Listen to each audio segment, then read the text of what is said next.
Saudações cordiais sírio-pleiadianas a todos. Eu sou Rui Mendes, médico animósico, e hoje estamos aqui para realizar o Crítica e Opinião, e o tema elegido por nossos médicos e grupo de sábios para o nosso encontro Críticas e Opiniões de hoje é justamente os grandes perigos da ayahuasca. Você sabe o que é ayahuasca? Já experimentou? Certamente conhece alguém na sua cidade ou no seu bairro que oferece esse tipo de experiência, que alguns consideram místicas, outros consideram psicoterapêuticas, e sobre a qual nós vamos tecer alguma crítica, opinião e comentários aqui no dia de hoje. Bom, segundo as minhas pesquisas, ayahuasca é uma palavra originária do idioma Quechua, que é ou foi um dos idiomas indígenas mais antigos e mais falados em toda a América Latina. E, traduzindo literalmente do Quechua para o português, a palavra ayahuasca tem alguns distintos significados como morto, defunto, espírito do morto, cipó do morto, cipó do espírito e entre outros nomes que definem esse enteógeno que faz parte da farmacopeia indígena dos índios da Amazônia, seja do Brasil, seja do Peru, seja da Bolívia, e que hoje em dia, de uns anos ou de umas décadas para cá, foi verdadeiramente popularizado, principalmente nas classes médias e nas classes, em todas as classes, né? Em todas as classes sociais, a ayahuasca ela foi introduzida através de seitas que oferecem essa erva, esse enteógeno, para que as pessoas passem por um processo que eles consideram místico, mas que também envolve uma série de reações, como vomitar constantemente, entre outras reações mais sérias, como, por exemplo, surtos psicóticos. No ano de 2016, Rian Brito, filho do humorista Niso Neto, que é, por sua vez, filho do humorista Chico Anísio, ou seja, estamos falando de Rian Brito, o neto do Chico Anísio, faleceu em circunstâncias bastante enigmáticas, estranhas e misteriosas, depois de um surto psicótico causado pelo uso e abuso dessa substância. O Rian Brito, que era um rapaz vegetariano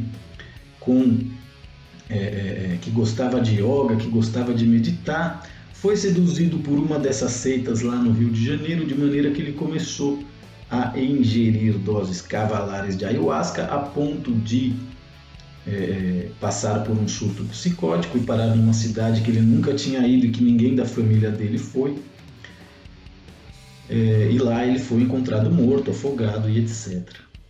E é curioso porque mais ou menos na mesma época, em meados de 2016, o meu irmão famoso aqui no nosso canal, o nosso mascotinho júnior, Paulo Castilho, começou a frequentar também seitas como o Santo Daime e também ingerir doses cavalares de ayahuasca com alta frequência.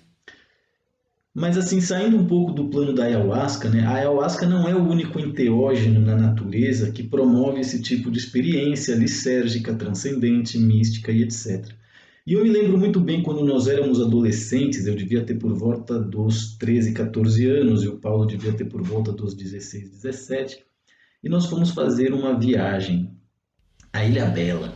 Tinha uma amiga que tinha uma pousada em Ilhabela, juntamos um grupo de amigos e fomos lá, um grupo de 8, 12 pessoas para Ilhabela. E em Ilhabela, os nativos locais ofereceram para a gente a possibilidade de tomar chá de lírio, né, que também é conhecido como chá de trombeta. E todo o nosso grupo, inclusive o meu irmão e a ex-esposa dele, mãe do meu sobrinho, tomaram o chá de lírio.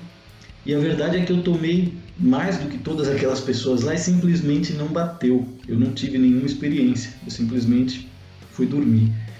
Porém, quando eu acordei no dia seguinte, algumas pessoas tinham passado, né? Eu me lembro de acordar durante a noite e ver as pessoas passando mal, vendo bicho no teto, tendo experiências alucinógenas bastante fortes. E me lembro que o meu irmão tinha sumido, né? Eu acordei e vi a minha ex-cunhada olhando na porta, preocupada. Era uma chuva grande de uma segunda-feira e o Paulo tinha saído correndo da pousada por volta das 5, 6 da manhã e por volta das 7, 8 horas ainda não tinha voltado. Eu caí em mim, fiquei preocupado, fui correndo para a delegacia buscar o meu irmão. E aquela foi uma temporada em Ilhabela bastante caótica, justamente porque as pessoas tomaram esse chá de lírio, depois foram para a balada à noite, né? Me lembro até que o meu irmão bateu sem querer, né? Como é que você bate em alguém sem querer numa japonesa na hora que foi subir na caminhonete? Ele achou que a menina empurrou ela e deu um soco de mão fechada na cara da menina. Então, quer dizer, depois dessa experiência do chá de lírio, do chá de trombeta em Ilhabela, eu fiquei muito impressionado, justamente porque os caras viam coisas que eu não podia ver. E o meu irmão nunca mais foi a mesma pessoa. O Paulo Castilho nunca mais voltou a ser o meu irmão desde aquela ocasião do chá de lírio e chá de trombeta, como se ele tivesse passado, né, por um surto psicótico permanente, né, ou por, né, como se ele tivesse sido catapultado a um nível de esquizofrenia graças ao efeito alucinógeno do chá de trombeta, né? E aí, claro, depois ele casou, foi viver a vida dele, cuidar do filho dele, a gente perdeu contato, eu virei imigrante, etc e tal. Mas em meados de 2016, ele começou com essa história, né? Tanto das seitas do Daime, como do Prembaba, e ingerir doses cavalares diárias de ayahuasca. De maneira que em pouco tempo, no final da vida da minha mãe, o meu irmão foi transformando a casa que era da minha mãe, dentro da qual onde ele vivia, numa espécie de terreiro, né? Pelo menos uma parte da casa, principalmente o quarto que ele estava. Ele encheu aquilo de estátuas, ele encheu aquilo de defumadores, imagens, e ficava lá fazendo mantra, né? Além da ingestão diária dessa nova droga. E é curioso isso, porque as pessoas que ficam fazendo mantra, né, elas acham que estão conectando alguma coisa, mas na verdade isso é fruto da incapacidade e da preguiça por não saber fazer música, né? Então é curioso como as seitas tentam oficializar a mediocridade para poder enaltecer-se, de maneira que aquilo que realmente é certo, é verdade, é correto, é imutável, passa a ser banido, seja da mente daquelas pessoas, seja do convívio dessas mentes que se reúnem em seitas, né, para tomar ayahuasca e depois ficar vomitando e depois ficar cantando mantra junto, né, adorando estátuas de preto velho e acendendo incenso, defumadores, imagens e enfim, dessa forma eu acredito, né, eu vi o quanto meu irmão se viciou nessa atividade, né, seja da frequência semanal em seitas, seja do ato de trazer a ayahuasca para casa e ficar alienado dentro do próprio quarto, achando que está evoluindo espiritualmente. E o meu irmão não é um privilegiado, né? Muita gente faz isso no Brasil, principalmente pessoas problemáticas, frustradas, perdedoras, que estão ali entre a classe B e a classe C e gente da classe A também. Então, quer dizer, o conceito de seita, religião e alteração psíquica é um coquetel mortífero, o que faz com que nós tenhamos de observar o histórico de vida dessas pessoas, né, para compreender por que elas caem nessa arapuca, né, e uma vez compreendido isso, você não vai ser um deles, né? Então a primeira coisa que nós temos que nos dar conta a respeito dos usuários de ayahuasca é justamente o perfil básico que todos eles têm, né, que é um histórico de vida bastante relacionado com a necessidade ou o gosto por fugir das próprias responsabilidades. Então, assim, falando do meu próprio irmão e da relação dele com a ayahuasca, né, eu fui testemunha de um processo de perda de talento por uso de drogas, né, alto consumo de pornografia, charlatanismo, competição, né? Então, assim, as frustrações criadas pelas perdas. O Paulo era um excelente guitarrista, ele tinha uma banda de heavy metal incrível, ele era um grande compositor, e hoje em dia o cara não consegue fazer um dedilhado no violão, né? Coitado. E aí, claro, quando a pessoa tem esse histórico de vida, né, de fugir das próprias responsabilidades e ir acumulando perdas, ela vai criando personagens para poder, né, se sentir nivelado com aquelas pessoas que ela admira, que ela queria ser igual. E da mesma maneira vai declarando guerra àquelas pessoas que não se agradam com aquela forma de ser daquele sujeito. Então, quer dizer, todas essas pessoas em geral que frequentam os rituais de ayahuasca, independente da classe social que tenham, têm em comum um histórico, né, de mentiras. E isso não está relacionado com escolha que a pessoa faz. Isso é a geografia da cidade de São Paulo, do Rio de Janeiro, a história do Brasil, né? Essa confusão de valores, justamente porque o Brasil, a América Latina, ele é resultado de um genocídio de índios, né, que criam aquilo que nossos médicos chamam de indenizações kármicas.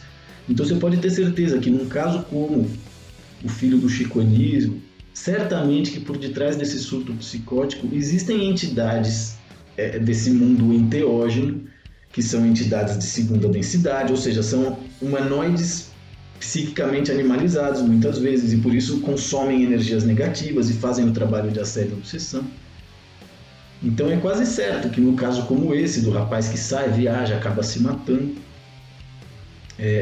existe entidades que estão abusando dessas indenizações. Então assim, porque se você matou índios, se você escravizou africanos no seu passado ancestral, você pode ter certeza que esses seres que você matou ou esses seres que você escravizou, eles têm indenizações kármicas para receber de você. E isso faz com que eles tenham acesso a todo o seu padrão vibratório, a todo o seu padrão áurico e façam esse trabalho de assédio e obsessão através de sugestões que você vai achar que são ideias e são pensamentos, pirateando o trabalho do seu eu superior, impedindo o seu eu superior de realizar o trabalho dele através da manipulação do seu livre-arbítrio, a ponto de você se tornar um mentiroso, um charlatão, um aproveitador, entre outras coisas que muita gente em São Paulo, além do meu irmão Paulo, também é. Então, claro, graças à ayahuasca nós somos testemunhas de uma excessiva banalização da pobreza, né? E a endeusificação da riqueza, justamente por quê? Porque através dos cultos da ayahuasca, pessoas ricas e pessoas pobres se reúnem para adorar a divindade, ter experiências místicas enquanto vomitam no mesmo quartinho escuro, sem realizar que isso é fundamental para criar a sociedade caótica, né? Menino de rua, prostituta, entre outras coisas que o Brasil representa. Então é curioso, porque através do culto à ayahuasca, através dessa pseudo-experiência mística, né, as pessoas pobres se conformam em ser cada vez mais pobres e as pessoas ricas confundem riqueza com dinheiro, acúmulo, matéria, né, e são incapazes de perceber a burrice, a ignorância que existe por detrás daquele indivíduo que aceita frequentar uma seita. Então é muito importante que nós saibamos definir, diagnosticar o perfil das potenciais vítimas que a ayahuasca pode fazer, como fez com o Rian Brito, neto do Chico Anísio, e como faz até hoje com o meu irmão Paulo Castilho, que se transformou em uma pessoa mau caráter, endividada, vampira, parasita, desonesta, invejosa, entre outros valores que a ayahuasca não deixa ele perceber que tem e dessa forma ele não pode trabalhar. Então, fazendo uma análise breve e um resumo a respeito do perfil dessas potenciais vítimas, em sua grande maioria, e pode ser que você tenha alguma dessas características, né, mas a grande maioria ou a totalidade das pessoas que necessitam ou sentem muita vontade de realizar experiências com a ayahuasca são pessoas, em sua grande maioria, carentes e que estão sempre em busca de respostas e não encontram essas respostas, o que faz com que elas padeçam sempre de dúvidas. E isso faz com que a pessoa tenha necessidade de frequentar um grupo justamente para poder identificar-se com esse grupo, né? E é disso que se trata o lesbianismo, o gaysismo, as classes sociais, né? As castas, como eles dizem na Índia. Então, além dessa busca por respostas que jamais se sacia, né? Para cada nova resposta que a pessoa encontra, ela tem mais 35 perguntas, e isso vai criando uma fome insaciável de saber, que faz com que a pessoa tenha conhecimento, mas não desenvolva sabedoria, que são coisas distintas e necessárias, né? Nem toda pessoa que tem conhecimento tem sabedoria, mas toda pessoa que tem sabedoria tem algum conhecimento. Então, além dessa necessidade de frequentar um grupo para poder concordar com ele, identificar-se, né? Idolatrar, seja um pastor, seja um sacerdote, um xamã, né? Essas pessoas também são todas passíveis de imediatismo. Para quem não sabe, imediatismo é pressa, é a necessidade de que as coisas sejam feitas aqui agora, né? Então a pessoa precisa de uma prova da existência de Deus, ela precisa de uma prova da vida após a morte. Aí tá lá, dá uma bosta de um alucinógeno pro cara e o cara tem essa experiência. Então o imediatismo faz com que as pessoas acabem comprando gato por lebre, né? Além do imediatismo, também é muito comum entre as pessoas que frequentam as seitas de ayahuasca a falsidade, né? Tá tudo sempre bem, tudo é graças a Deus, nada precisa ser melhorado, você tem que aceitar tudo do jeito que é, não se revolte, não perca seu tempo, né? E isso faz com que as pessoas vivam em eterno estado de relativismo, eterno estado de negacionismo. E basicamente também a gente com excesso de dúvida, como já foi dito, gente com excesso de culpa, como meu irmão Paulo Castilho, e gente com excesso de medo, como todas as pessoas que frequentam seitas e religiões. Além disso, são pessoas que costumam comparar-se com as outras o tempo todo, ainda que seja em total silêncio, mas elas estão o tempo todo comparando, justamente para poder confirmar para si mesmo que o nível de felicidade dela é maior, que ela é superior, que ela sabe mais, que ela está aqui para ensinar, etc. Mas além das comparações, também o messianismo, que é uma patologia criada por pessoas, né, que querem imitar Jesus, que têm a síndrome do herói e não conseguem realizar o próprio ridículo. Além do messianismo, a megalomania. E aí, quando é assim, meu camarada, quando a pessoa começa a se comparar, né, e se achar um messias, e desenvolve a megalomania justamente porque ele encontra fora as coisas que fazem ele feliz. Ele não olhou para dentro, ele não entrou em contato, ele não se lembrou de quem ele realmente é e o que ele fez ao longo das vidas. E aí começa um processo de degeneração total, né? Que deságua em frescura, logo em viadagem, em homossexualidade, e é aí que começa a divisão de classes. Né? A divisão de classes talvez ela seja o fruto mais polpudo, né, disso que nós chamamos de monofeminilidade e que as pessoas leem como homossexualidade. E é graças à divisão de classes que a pedofilia, que a fábrica de adrenocromo, que a tortura, que o sacrifício humano, né, está super bem protegido. E é curioso, porque essas pessoas que estão nessa frequência de realidade, como meu irmão Paulo Castilho, elas são pessoas que podem ser identificadas pelo fato de sempre estarem ocupadas, elas nunca têm tempo, né, para fazer nada. Você precisa delas, elas tá, mas vai ter que ser rapidinho, tá, porque eu tenho coisas para fazer. Então, quer dizer, não caiam no conto do vigário, não caiam na mentira de quem diz que não tem tempo para você, porque tempo é uma propriedade psíquica.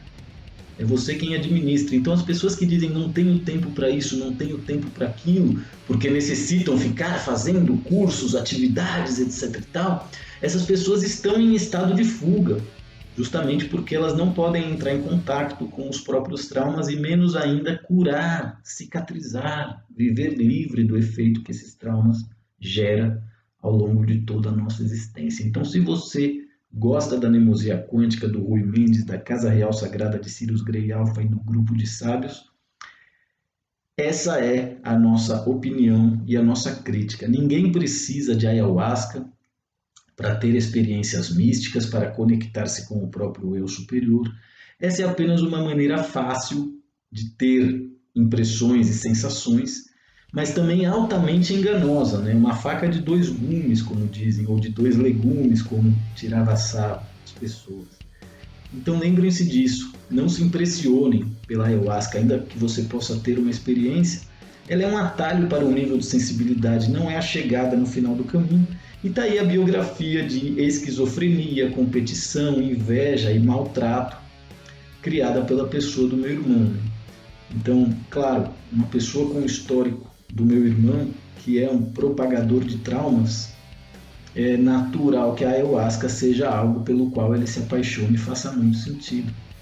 Mas se você não é um propagador de traumas, não vai precisar passar por esse tratamento e nem fazer parte de uma seita, né, com fins de adoração religiosa. Então essa é a nossa opinião e a nossa crítica a respeito da ayahuasca. E você, o que acha? Já experimentou a ayahuasca? Gostaria de experimentar? Deixa aí nos comentários do nosso canal, aproveita, se inscreve, ativa o sininho e ajude a Nemosia Quântica e a informação do Grupo de Sábios chegar às pessoas que realmente necessitam dela. Um grande abraço a todos e até o nosso próximo encontro.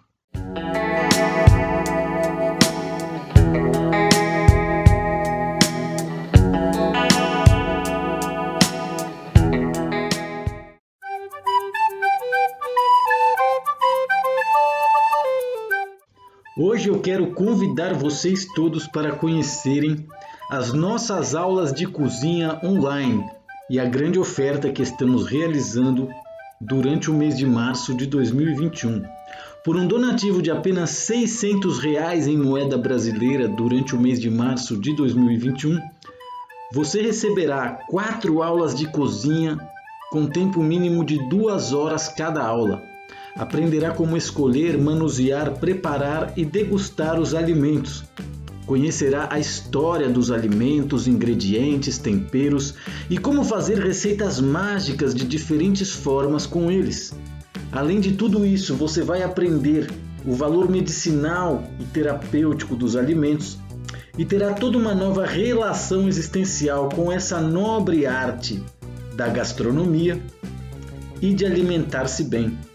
Portanto, não se esqueça, você que necessita aprender a cozinhar, fazer sua própria comida e quer compreender o valor medicinal e terapêutico dos alimentos, muito além do prazer de comer simplesmente, não deixe de experimentar essa oferta válida durante todo o mês de março de 2021. Por um donativo de apenas R$ 600 em moeda brasileira, você vai ter 4 aulas de cozinha com tempo mínimo de 2 horas cada aula, vai aprender a escolher, manusear, cozinhar e degustar desde o início e para sempre os seus alimentos favoritos, vai conhecer a história de cada ingrediente, tempero e realizar receitas mágicas e deliciosas, além de aprender o valor medicinal terapêutico dos alimentos. Essa é uma oferta válida durante todo o mês de março de 2021 e aqueles que quiserem mais informações, basta escrever um e-mail para o endereço eletrônico medicoanimosico@gmail.com e vai ser um prazer estar em contato com você. Espero que todos gostem de mais essa oportunidade e essa oferta da nossa Casa Real Sagrada, Grupo de Sábios de Anemosia Quântica, e contamos com todos vocês para que o jovem brasileiro aprenda a cozinhar de uma vez por todas e dessa forma fazer o seu próprio caminho e ser feliz. Muito obrigado a todos e até o nosso próximo encontro.